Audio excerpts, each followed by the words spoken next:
ዜና ኣብ ትግራይ ዝካየድ ዘሎ ሰላማዊ ሰልፊ ይኣክል ሎምውን ቀፂሉ ውዒሉ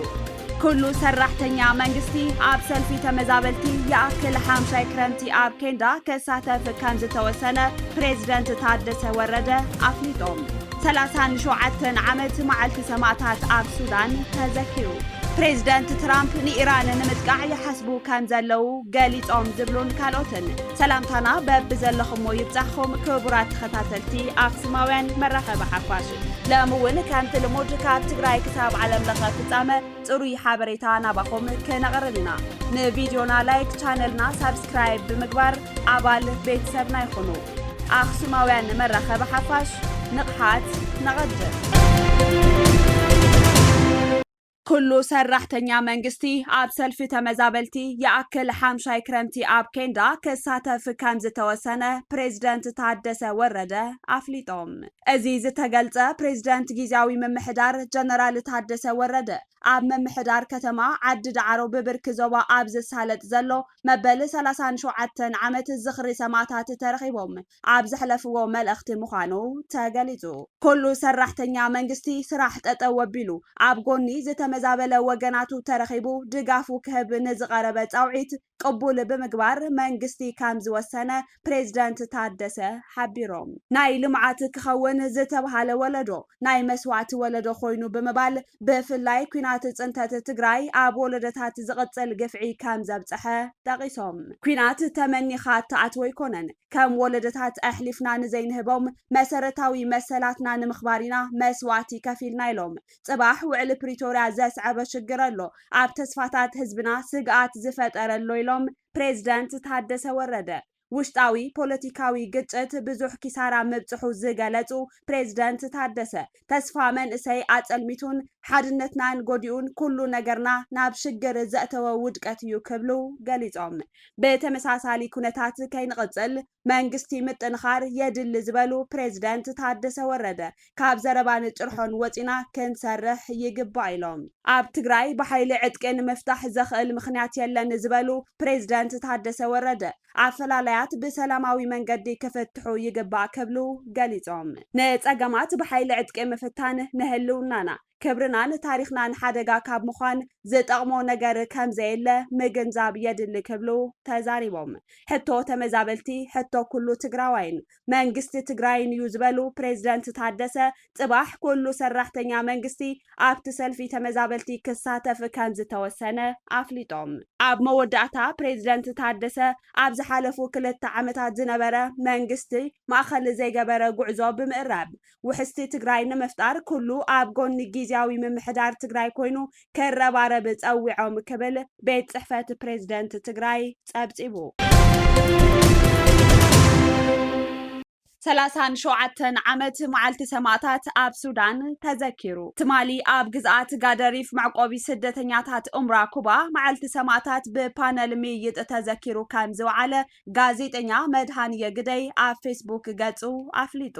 ኣብ ዝሓለፉ ዘመናት ምእንቲ ሃለዋት ህዝቦም እንኮ ህይወቶም ንዘወፈዩ ጀጋኑ ደቂ ህዝቢ በብዕለቱ ክዘከሩ ከም ዝግባእ ካብ ተሳተፍቲ እቲ ፓነል ሕቶ ተላዒሉ ኣብቲ ምይይጥ ካብ ዝተፈላለዩ ከባብታት ምዕራብ ትግራይ በሰንኪ ወራር ጽንተት ዝተሰደዱ ወገናት ተሳተፍቲ ኮይኖም እዮም 5 ዓመታት ኣብ ኬንዳ ዘሕለፍናዮ ያኽለና ንዓድና እንምለሰሉ ግዝኣትና ንርከበሉ መስርሕ ብህጹጽ ይተግበረልና ኢሎም ንጊዜያዊ ምምሕዳር ትግራይ ፈራሚ ውዕሊ ፕሪቶርያ ዝኾነ ውድብ ሕወሓትን ንሰራዊት ትግራይን ኣብ ዝለኣኽዎ መልእኽቲ ኣብ ስደት ንጸንተለና ሓሪስና ክንበልዕ ናብ ገዛና ምሎስና ኢሎም ኣለው ህዝቢ እንደሓለቐ መንግስቲ እንታይ እዩ ዝጽበ ዘሎ ዝብል ሕቶ ከም ዝተለዓለ እውን ንምፍላጥ ተኻኢሉ ካብዚ ንላዕሊ ተቐጺልና መሊእና ክንጠፊእና ይኣክል ኢሎም ኣብ መቐለ ዝሳለጥ ዘሎ ሰልፊ ይኣክል ኣብ ሱዳን እውን ንምስላጥ ምድላዋት ከም ዘሎ ተሓቢሩ ኣብ ሱዳን ዝዕቀቡ ተመዛበልቲ ንኣስታት 3 ዓመታት ብመሰረት ውዕል ፕሪቶርያ ብሰላም ምሎስና ዝብሉ ተኸታታሊ ሰልፍታት ኣሳሊጦም ከም ዝነበሩ ዝዝከር እዩ ብተወሳኺ መበል 37 ዓመት መዓልቲ ሰማዕታት ዕለት 14 ሰነ ኣብ ሃገረ ሱዳን መዕቆቢ ስደተኛታት ተነድባውን ክዝከር እዩ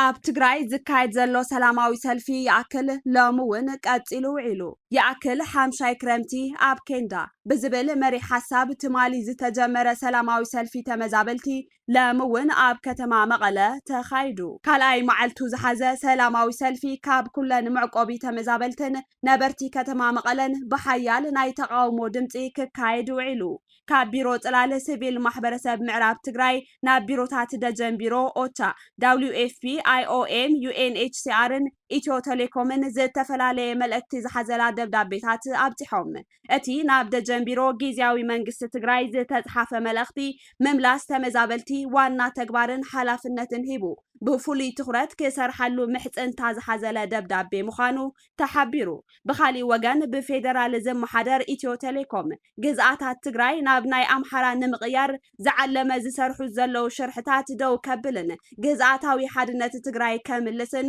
ከኽብርን ዝጽውዕ ደብዳቤ ናብቲ ቢሮ ከም ዘብጽሐ ተፈሊጡ ካብዚ ብምቕጻል ናብ ቢሮ ኦቻ ብምቕናቕ ኦቻ ሕጎ መንግስታዊ ኣፍልጦ ዘለዎ መሬት ትግራይ ካርታ ትግራይ ካብቲ ልሙድ ወጻኢ ናይ ባዕሉ ዝዘርግሑ ሓበሬታ ፍጹም ጌጋ ዝኾነን ኣብ ልዕሊ መንግስትን ህዝብን ትግራይ ንሱውን በደል ይፍጽም ከም ዘሎ ብምሕባር ካብ ከምዚ ዓይነት ተግባራቱ ንክቁጠብ ኣተሓሳሲቦም ኣብ መወዳእታ እውን IOMን WHOን ዝተገበረ ምብጻሕ ክልቲኦም ትካላት ንምምላስ ተመዛበልቲ ጊዲኦም ክጻወቱ ጻውዒት ቀሪብሎም ብፍላይ WHO ኣብ ዝተጻሕፈ ህዝብና ብልመናን ብረድኤትን ዘይኮነ ሰሪሑ ክነብር ናብ መሬቱ ክምለስ ንዝግበር ጻዕሪ ዝከኣለኩም ምትሕብባር ክትገብሩ ንላበው ዝብል መልእኽቲ ኣብፂሖም እቲ ሰላማዊ ሰልፊ ጽባሕ እውን ክቕጽል ምዃኑ ተፈሊጡ ፕሬዚደንት ትራምፕ ንኢራን ንምጥቃዕ ይሓስቡ ከም ዘለው ገሊጾም ፕሬዚደንት ኣሜሪካ ዶናልድ ትራምፕ ንኢራን ንምጥቃዕ ዝዓለመ መደብ ኣጽዲቑ እኳ እንተሎ ነቲ ናይ መወዳእታ ውሳነ ግን የመዛዝኖ ከም ዘሎ ተገሊጹ ነቲ ኣብ ትሕቲ መሬት ዝርከብ ማእከል ምዕበላ ኒኩሌር ፎርዶ ንኒኩሌር ኢራን ኣገዳሲ ዝኾነ ማእከል ምዕበላ ኒኩሌር ናይ ምጥፋእ ዓቕሚ ዘለዋ ኣሜሪካ ጥራሕ ምዃና ይንገር ፕሬዚደንት ትራምፕ ብዛዕባ ዝሓዝዎ መደብ ተሓቲቶም ዝሃብዎ መልሲ በብዙሓት ንትርጎም ዝተጋለጸ ኮይኑ ጸኒሑ እዩ እቶም ፕሬዚደንት ክገብሮን ዘይክገብሮን ይኽእል እየ ክብሉ መልሲ ሂቦም እንታይ ክገብር ከም ዝደሊ ዝፈልጥ ሰብ ከም ዘየለ ንጋዜጠኛታት ተዛሪቦም ኣተሓሒዞም ሓደ ነገር ክብሉ ከም ዝኽእሉ ብምሕባር ኢራን ብዙሕ ጸገማት ከም ዘጋጠማን ክትዘራረብ ከም ዝደለየትን ጠቂሞም ሚኒስተር ጉዳያት ወጻኢ ኢራን ኣባስ ኣርጊቺ ጽባሕ ዓርቢ ምስ ካብ ዩናይትድ ኪንግደም ጀርመንን ፈረንሳይን ዝመጹ መዘንኡ ኣብ ጀኔቫ ዝካየድ ዝርርብ ክሳተፍ ትጽቢት ይግበር እዚ ከምዚ ኢሉ እንከሎ እስራኤል ኣብ ልዕሊ ቴሄራን ዘካየደቶ ተኸታታሊ መጥቃዕቲ ቀጺላትሉ ከም ዘላን ነበርቲ ከተማ ኣርካን ካንዳብን ካብቲ ከባቢ ክወጹ ከም ዝኣዘዘት BBC ሓቢሩ ካብዚ ዜና ከይወጻና እናተጋደደ ዝመጸ ቅልውላው ማእኸላይ ምብራቅ ኢራን ኣብ ደቡባዊ እስራኤል እትርከብ ከተማ ቢርሼባ ብሚሳኤል ጥቃዓት ፈጺማላ በቲ መጥቃዕቲ ኣብቲ ከተማ ዝርከብ ሆስፒታል ሶሮካ ዕላማ ምግባሩ ብወገን እስራኤል ዝተገለጸ እንትኾን ኣብ ልዕሊ 30 ሰባት ጉድኣት ከም ዘብጽሐ ገልጋሎት ህጹጽ ግዜ እስራኤል ገሊጹ ብወገን ኢራን ሎሚ ዝተፈጸመ መጥቃዕቲ ኣብ ወተሃደራዊ ትካላት ዕላማ ዝገበረ ምዃኑ ብምግላጽ ኣብ ጥቓ ሆስፒታል ዝርከብ ወተሃደራዊ ትካል ምዃና ኣብ ሆስፒታል መጥቃዕቲ ዘይምፍጻማ መራኸብቲ ሓፋሽ ኢራን ጸብጺበን ከም ግልጋሎት ዜና ኢራን እቲ መጥቃዕቲ ዕላማ ዝገበረቶ ኣብ ውሽጢ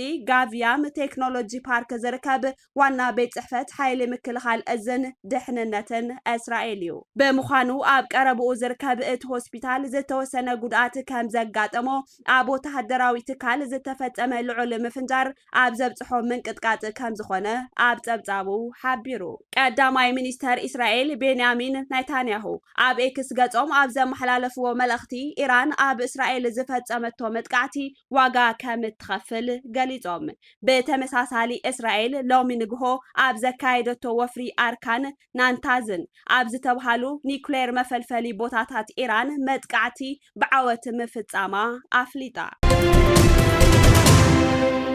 ክቡራት ተኸታተልቲ ኣክሱማውያን መራኸቢ ሓፋሽ ናይ ሎሚ ዕለት 12 ወርሒ 10 2017 ዓ.ም ምድላዋት ዜና ኣክሱማውያን እዞም ክትከታተልዎም ዝጸናሕኩም ይመስሉ ነይሮም። መዝተረፉ ምድላዋት ኣክሱማውያን ቴሌቪዥን ሰናይ ጻንሒት